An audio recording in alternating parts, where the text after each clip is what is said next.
Australia's military history is more than just a collection of dates and the locations of war-ravaged battlefields. It is the stories of service and sacrifice of those who have answered the call of their country of birth or adoption and the enduring legacy they have created. Join me as we look into one of those stories. I'm your host, Ross Manuel, and welcome to I Was Only Doing My Job, Australia's Military History, a Doc Network podcast. Now let's get started. G'day friends, and welcome to episode 51 of the podcast. This episode is actually a special milestone as it marks 2 years since the first episode was released. And coincidentally, it's actually been released on the anniversary of the date Leslie Bull Allen carried out those wounded Americans from the slopes of Mount Tambu, which is focus of the first episode. I just wanted to thank you all again for your continued support, as each episode has now been listened to over 100 times, and at the time of recording, 3 episodes have actually crossed the 200 listen milestone. If it wasn't for the support from each and every one of you, there is no way I would have kept going. So for that, I thank you. Like last episode, this is the latest installment of History Talk's Shipwreck Summer. And as always, you can continue on with the conversation over on our social media channels and even join the Arm and Emu Brigade over on our Discord server. As always, links to everything are on our website and the show notes. So let's get underway with this week's episode. Stephen Lamont was born on the 18th of October, 1898 in Anir Island, to James Lamont, a shirt cutter, and his wife Belle.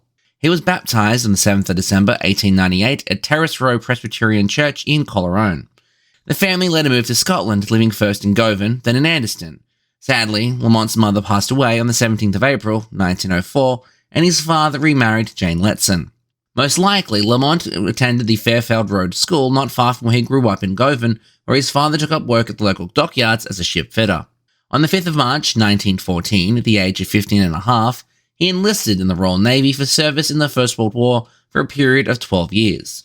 His record stated that he was previously employed as a van boy, which, as the name suggests, was a young man who assisted a van driver delivering goods.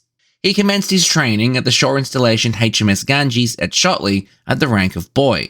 Following this initial training on the 28th of January 1915, he was posted to the Seamanship, Signalling and Telegraphy School HMS Vivid 1 in Devonport, where he was trained in signals and telegraphy.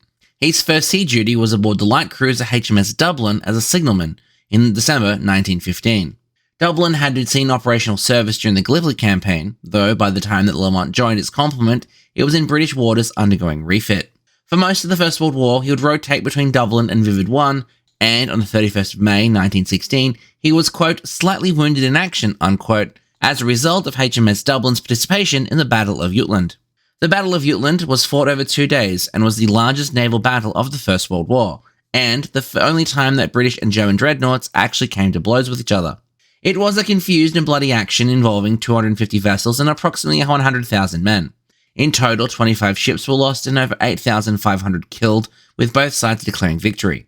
Germany did sink more ships, but never threatened the North Atlantic ever again, while the British fleet did take a licking, but was ready for action the following day.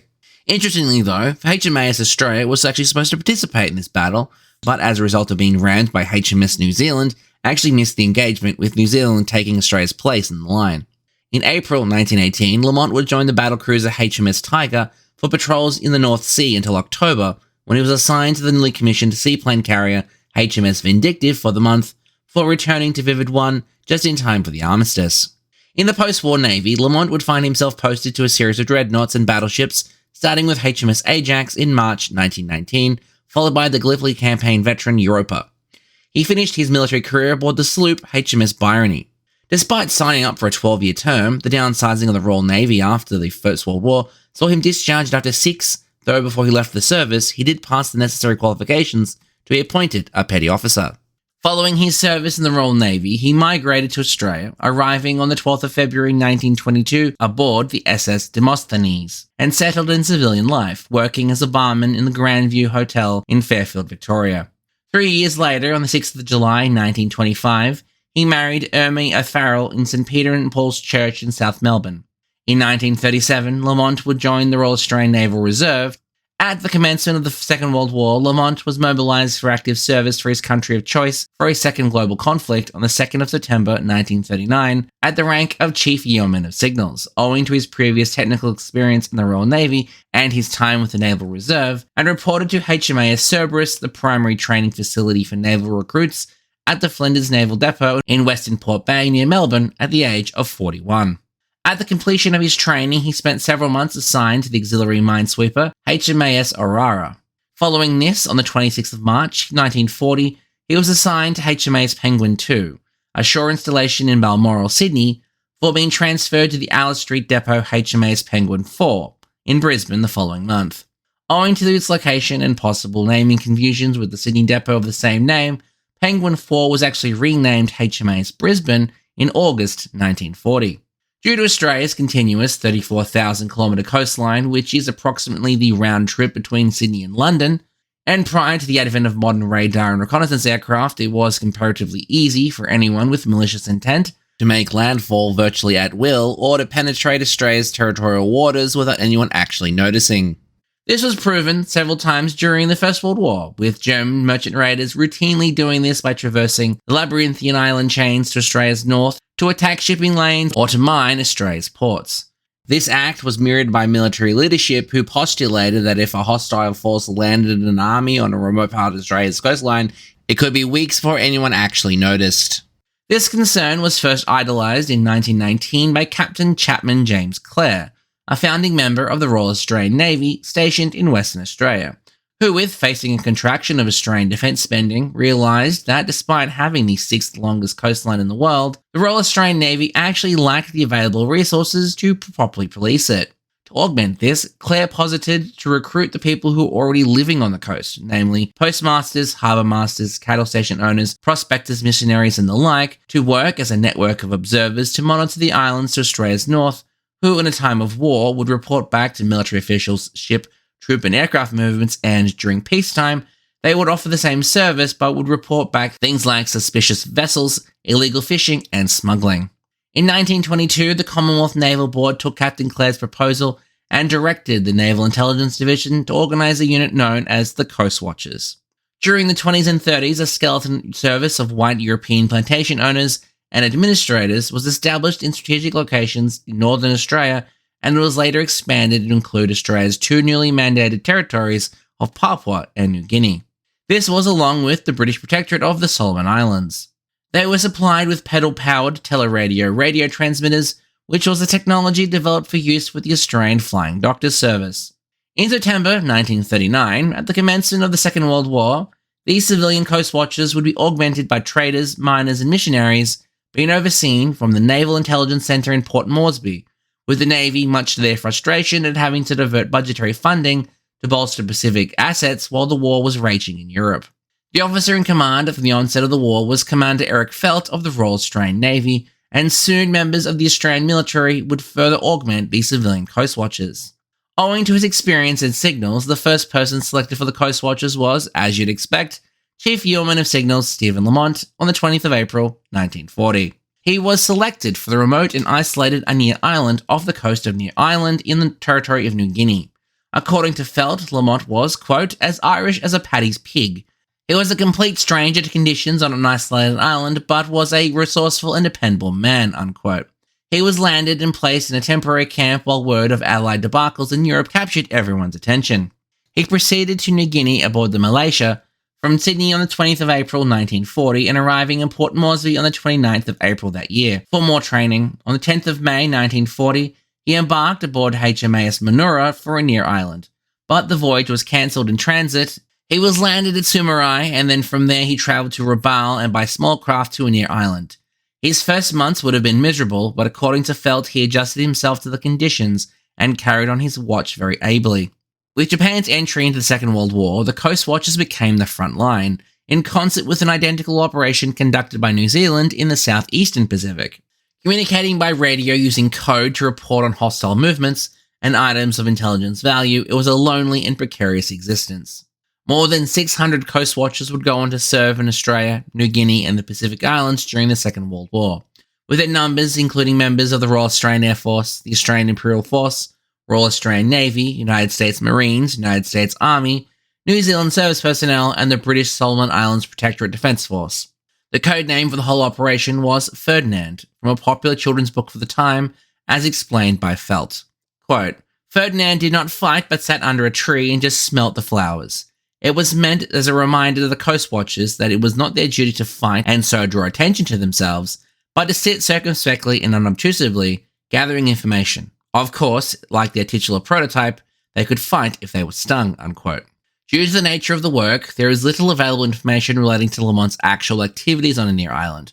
But what is known is that Lamont would have had to endure the isolation, the countless boredom, the weather, disease, and malnutrition that afflicted all the Coastwatchers.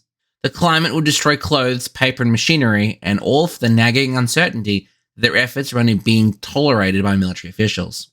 If he did see an unknown vessel, he would radio Rabaul, and if it wasn't one known to the area, that information would be passed on to the Royal Australian Air Force to investigate and a sighting sent headquarters in Melbourne. While the Coastwatchers were essentially on their own, they were also heavily dependent on the assistance of Indigenous groups amongst the islands for support, logistics, and intelligence. A dependence that was very much a blessing as it was a curse, with some groups staying steadfastly loyal while others turning on their former colonial masters as soon as the Japanese forces landed. As the first week of the Pacific Campaign came to a close, Japan had established itself within the Philippines, Malaya, and Hong Kong, and by the 17th of December they'd taken North Borneo. Hong Kong would fall on the 25th of December 1941, Malaya would fall on the 15th of February, and the Philippines on the 8th of May 1942. The next logical step would be for the Japanese would be the capital of the Australian territory of New Guinea, Rabaul. Australian military officials knew this and dispatched a composite force to Rabaul to hold the harbours and airfields for as long as possible. However, the force of 1,400-odd personnel was too large to be a guerrilla force, but too small to actually hold the harbour, especially considering the force that was sent to Singapore was 14,972.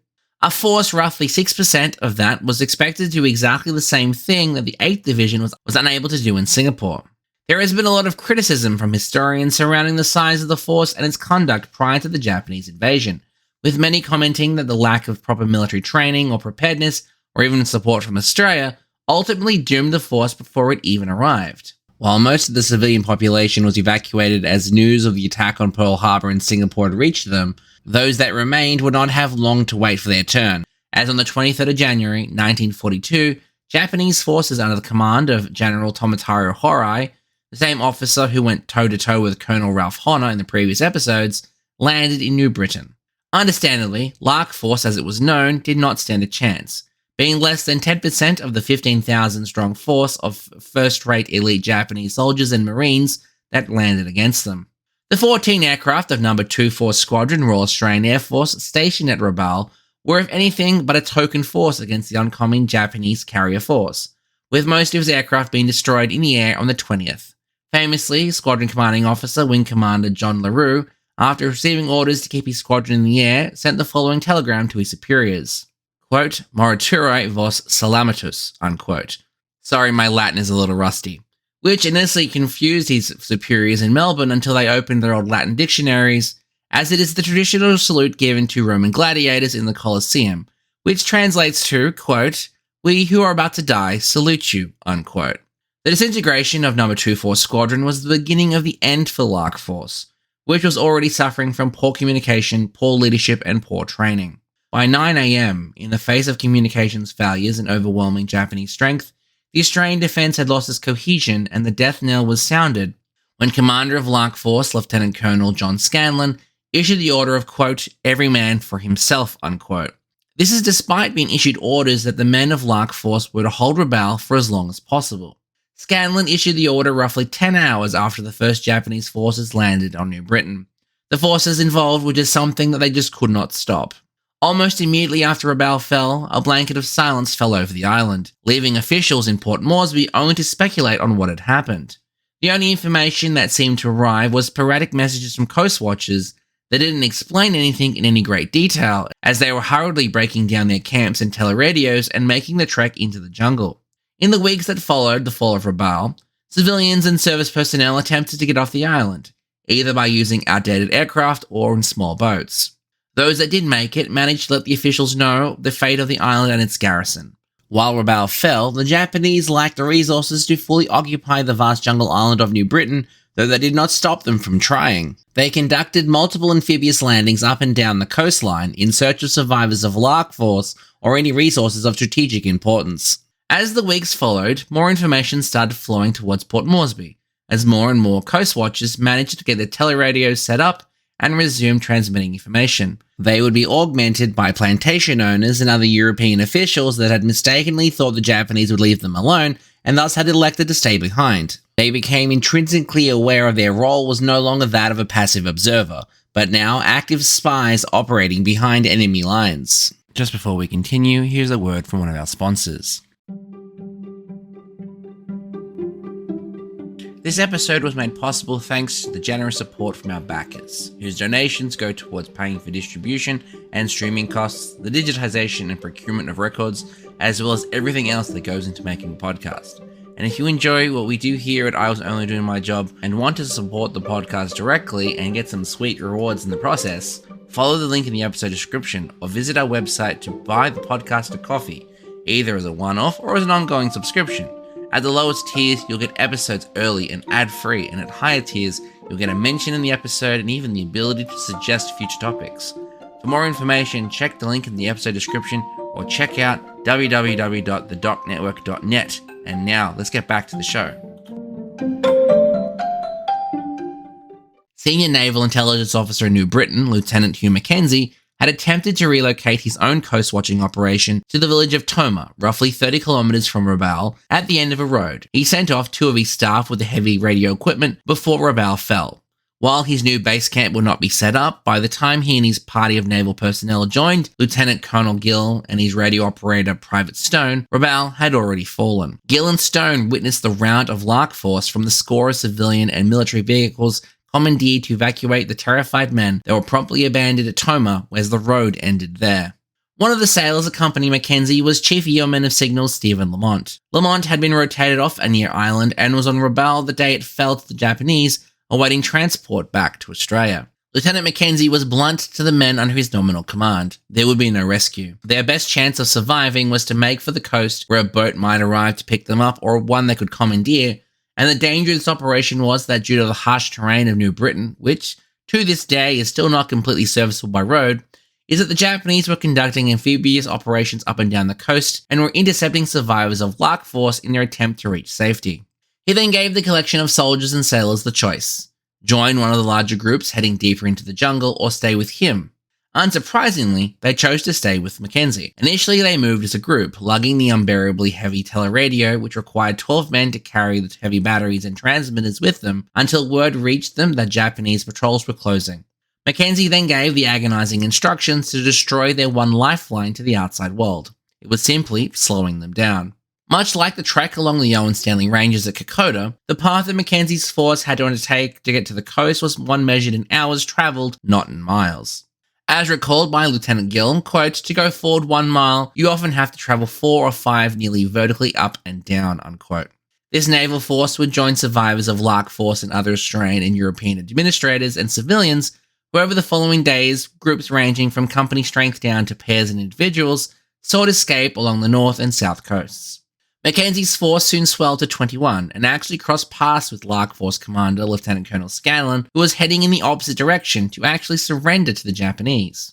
In order to carry out the planned evacuation, Mackenzie knew he needed to get his hands on a working teleradio, and as the senior naval intelligence officer on the island, he knew where each of them was located before Rabaul fell. The closest set was last reported to be in Waterfall Bay, roughly 157 kilometers as the crow flies from Rabaul, or 137 kilometers from where they set off at Toma. He ordered his party to split, with one force making for the teleradio station, while the rest made for Wide Bay, which was roughly 81 kilometers from Toma, and about that again to Waterfall Bay, to an attempt to organize a pickup from there. As they traveled, they started hearing rumors from locals that the Japanese had captured and executed an entire group of men, and on the 21st of February 1942, they entered the Toll Plantation, the site of the horrific Toll Plantation massacre that occurred 10 days earlier. Roughly 160 Australian soldiers had surrendered there, and were then tied together in small groups and then bayoneted by the Japanese. The bodies were then a mix between burned and buried, to the point where only about 40 bodies were actually discovered by Mackenzie and his men. Mackenzie continued towards Waterfall Bay and made contact with Port Moresby, where he learned that there was an escape plan being concocted by Coastwatcher Keith McCarthy on the northern coast of the island. On the 25th of January, McCarthy had been asked by Felt to travel by boat to assess what had happened to Rabaul. But before that, he had actually taken it upon himself to conduct clandestine sabotage operations by destroying airfields behind the enemy lines. After making contact with survivors of Lark Force, McCarthy decided to organize a rescue operation to get as many survivors and civilians off the island as possible, and all they had to do was get to him. McCarthy had already collected a sizable force of survivors and had agreed to wait for Mackenzie's group, but everyone knew that the longer they waited, they increased their chances of being discovered, and that the dwindling supplies would run out and force McCarthy to leave. Mackenzie ordered all but a handful of his men, Lamont included, to head north under the command of Lieutenant Gill, while he stayed in the south to find stragglers. Gill's party proceeded over the mountains before staging camp near the Calais mission. As they made their way through the jungle, these previously fit, strong, healthy men started to fall victim to the third enemy in the Pacific War, the one that attacked both sides. The plethora of tropical-based afflictions that sapped strength and debilitated otherwise healthy men. The following morning, as the party was preparing to depart Calais mission, two naval ratings, Yeoman of Signals George Philip Thomas Knight and writer Thomas Ian Douglas, who had been suffering from dysentery, could no longer continue. Unfortunately, Mackenzie's orders were clear. The party could not wait for any man who fell sick, and they would have to be left to fend for themselves. While Gill was torn with what to do, Lamont stepped forward and informed Gill that he would stay with them. Quote, "Those two sods can't be left to die on their own. I'll stay with them if you like, and you get on with the job of getting Mackenzie and those swatties rescued." Unquote. Gill would recall of Lamont, quote, "We had always jokingly referred to Lamont as the Heart of Oak. It was the old story, many a true word been spoken in jest." Unquote. He then gave Lamont 25 pounds in cash, a rifle and 200 rounds of ammunition, and told him to use it to get anything the two men under his care needed. In El Tigre, by Frank Holland, MBE Commando Coastwatcher, Holland, who was also with Gill's team at the time, on the news that Lamont was staying with Douglas and Knight, said, quote, "This was very disappointing to all of us, but Chief Yeoman S. Lamont decided to stay behind with his mates and do what he could for them. This was a great decision and sacrifice made on this man's part, as he knew of the Tom Massacre affair, and that the same act of savage cruelty would be done to him as the others." Unquote. No one from Gill's team would see Lamont, Knight, and Douglas again, as they'd be captured by the Japanese on the 5th of March near the Warrengari River. Due to their illness, both Douglas and Knight would be executed by the Japanese either on site or immediately afterwards. Thomas Ian Douglas was 27, George Philip Thomas Knight was 31. Their remains would be recovered and they would be interred at the Beta Parker War Cemetery in Rabaul, New Britain. Douglas would be buried under the inscription, quote, "Thy will be done," unquote. Knight under the inscription, quote, "Your job of work well done, dear son, R.I.P., unquote. Commander Eric Feld released the history of the Coastwatchers in 1946 and felt it important enough to mention Lamont and his sacrifice, stating that Lamont was held at the Malangana Road prisoner of war camp where he presumably perished of disease or at the hands of the Japanese, and officially, Lamont would be listed as missing in action in March 1942. But the Malagana prisoner of war camp is not where his story ends. In September 1945, Major Harold S. Williams of the Prisoner of War Information Bureau traveled to Tokyo to investigate prisoner of war matters and compiled a series of lists of the whereabouts of Australian service personnel captured by the Japanese. And in 2012, the Japanese government transferred a large number of original records to the Australian government relating to this very topic. One of these files was the record containing the details of 1,053 Australians who died aboard the Japanese hell ship Montevideo Maru. One of those names listed was a 45-year-old Irish chief petty officer by the name of Stephen Lamont, who was captured in the vicinity of the Warrengari River, who is universally accepted to be Chief Yeoman of Signals Stephen Lamont. The MV Montevideo Maru was a 7,266-ton diesel-powered passenger ship built in Japan in 1926, and was used by the Osaka Soisen Kaisei shipping line, ferrying expatriate Japanese to South America. It was requisitioned by the Imperial Japanese Army at the outbreak of the Second World War, and it was used to transport troops and supplies, and early on the morning of the 22nd of June, 1942, Japanese guards rounded up Allied prisoners of war and civilians around New Britain and ordered them to the Rabaul port. The destination was Hainan Island to serve as slave labour. While at the dock, the men were broken down into groups of 50 and ordered aboard. Only officers and a small number of civilians were left at the Malagana camp. In total, approximately 850 servicemen from the Australian Imperial Force and Australian Military Force, as well as 2 members of the Royal Australian Navy and 1 member of the Royal Australian Air Force were aboard. There was also approximately 210 civilians from across the globe crammed aboard the 130-metre-long vessel. It left port and travelled unescorted as part of a 9-ship convoy headed towards Anir Island, keeping to the east of the Philippines in an effort to avoid Allied submarines.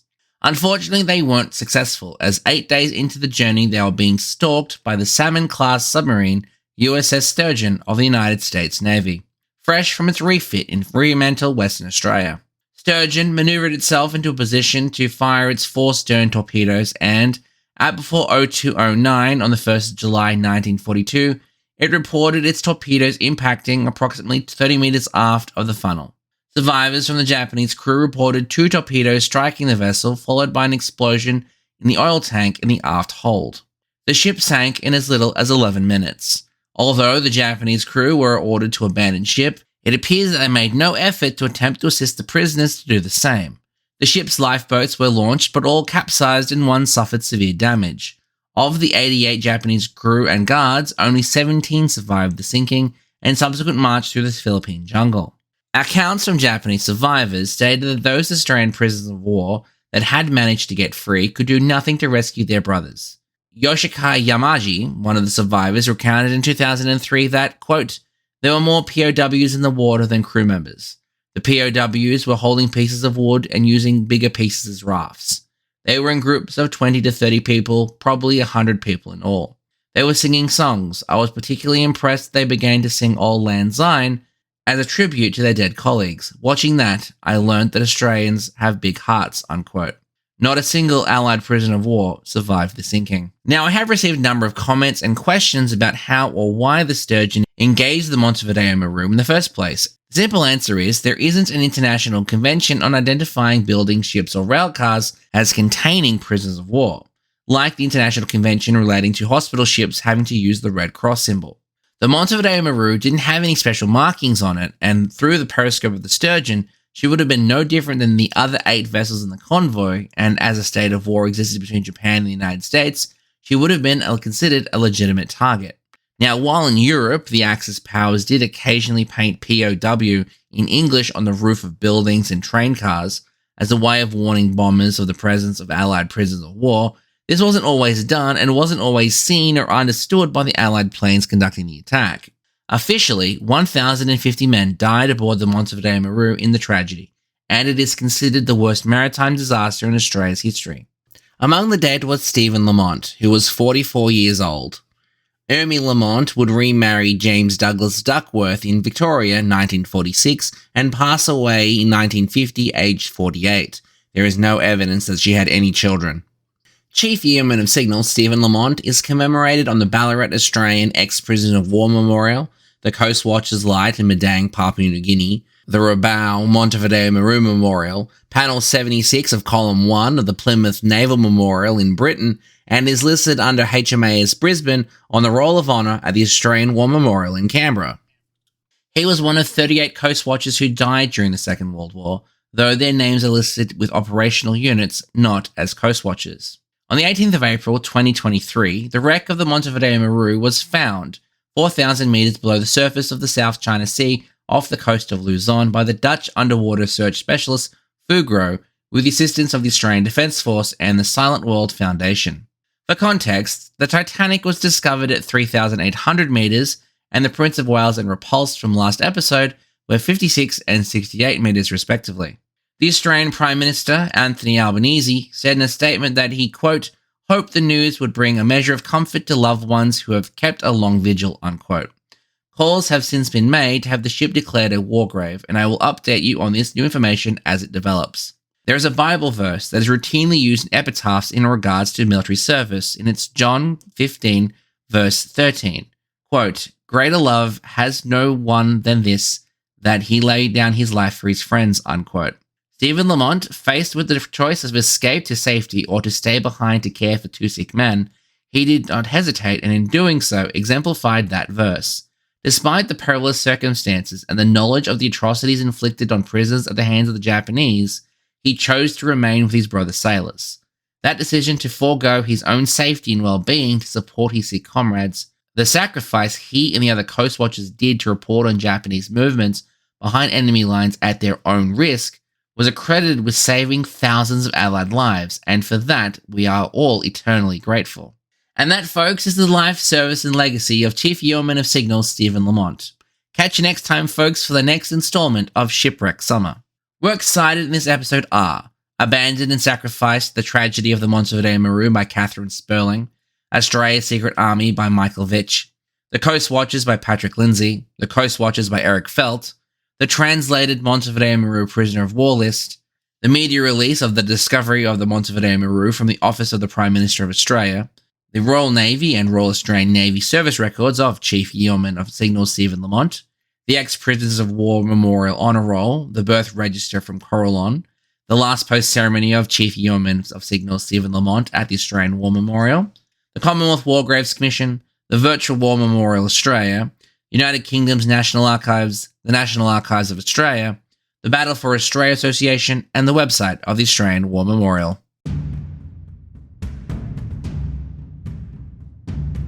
Thanks for listening to the I Was Only Doing My Job Australia's Military History podcast, a Doc Network production. This episode was recorded on the lands of the Gangdangara people whose elders have passed on knowledge for thousands of years, and we pay our respects to elders past, present, and emerging. This episode was written, researched, produced, directed, and audio engineered by me, Ross, with additional research done by Laurie Favell of My Silent Hero. If you do know someone whose story needs to be told, feel free to leave a comment on an episode or send us an email at iwasonlydoingmyjobpod@gmail.com. If you like what we do here and you want to support this podcast, the best thing you can do is share this with a friend or leave a review on your favorite podcast platform, as it really helps others find the show. And if you want to join in on the conversation, join us over on Discord, and if you want more content, including show notes, photos, transcripts, and my various adventures finding memorials dotted around Australia, head over to our website at www.thedocnetwork.net and follow the show on all our social media pages at IWODMJ. Don't worry, there are links to everything in the show notes. Join me personally for more bite-sized history over on TikTok and pretty much everywhere else at Doc Winters.